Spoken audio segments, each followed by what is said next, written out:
त्यामुळे शक्तीपीठ मार्गाला विरोध करणाऱ्यांनी त्यांना वर्षानुवर्ष मंत्री राहिल्यानंतरही पेठ ते सांगली रस्ता काही करता आला नव्हता. शेतकऱ्यांवर अन्याय करणारं हे सरकार नाही.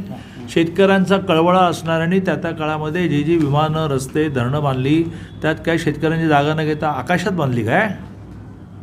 उठसूट आपलं टीका टिप्पणी करणार.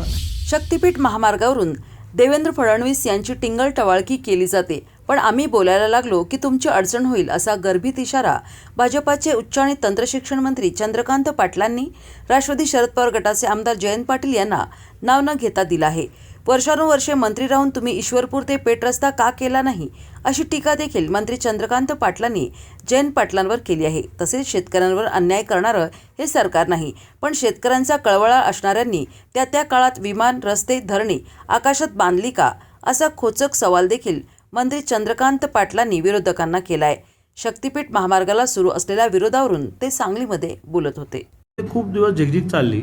1,61,61 लाख एकर म्हटल्यानंतर जो तो म्हणाला माझी घ्या, आणि आता माझी परवा कलेक्टरने चर्चा झाली की त्यांना मूळ जागा जी हवी होती त्यातून 1/4 कमी झाली. आता मुद्दा असा आहे की मग आता एवढा चांगला रेट मिळाला तर आमची का घेत नाही.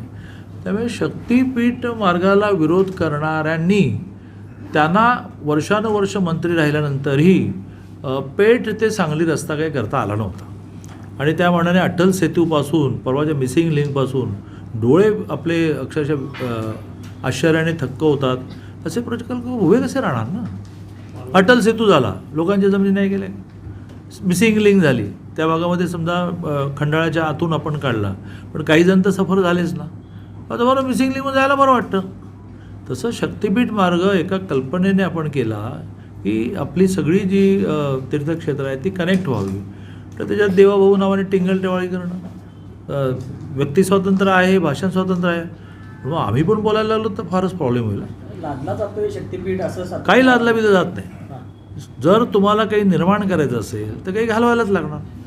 त्यात तुमचा विचार केला पाहिजे. मग ही अलाइनमेंट अशी घेतली ना तर माझी जमीन वाचेल, करूया ना. रेट बरा द्या, मग आम्ही त्याचा धंदा करू, 4 पैसे कमवू, करूया ना. पण झाला कुठली अलाइनमेंट झाली की उद्याच सुरू. मग कोणाच्या मग ते काही कामदार नाही.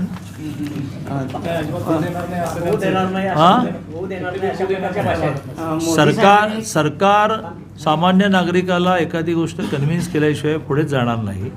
त्यामुळे आता जी अलाइनमेंट आली आहे त्याचा अभ्यास कलेक्टर महोदय करतायत. त्यातली जी अस्पष्टता आहे ती मी स्वतः मुंबईमध्ये स्पष्टता करून घेतो, आणि मग गाववाईज आपण सांगू की बाबा एवढंच क्षेत्र तुमचं जात आहे, एवढं कशाला भाऊ करताय, तर माझं जास्त जात आहे, चल मग अलाइनमेंट बदलता येईल का, असा सगळा विचार करू. शेतकऱ्यांवर अन्याय करणारं हे सरकार नाही. शेतकऱ्यांचा कळवळा असणाऱ्यांनी त्या काळामध्ये जी विमानं, रस्ते, धरणं बांधली, त्यात काय शेतकऱ्यांची जागा न घेता आकाशात बांधली काय? उठसूट आपलं टीका टिप्पणी करणार.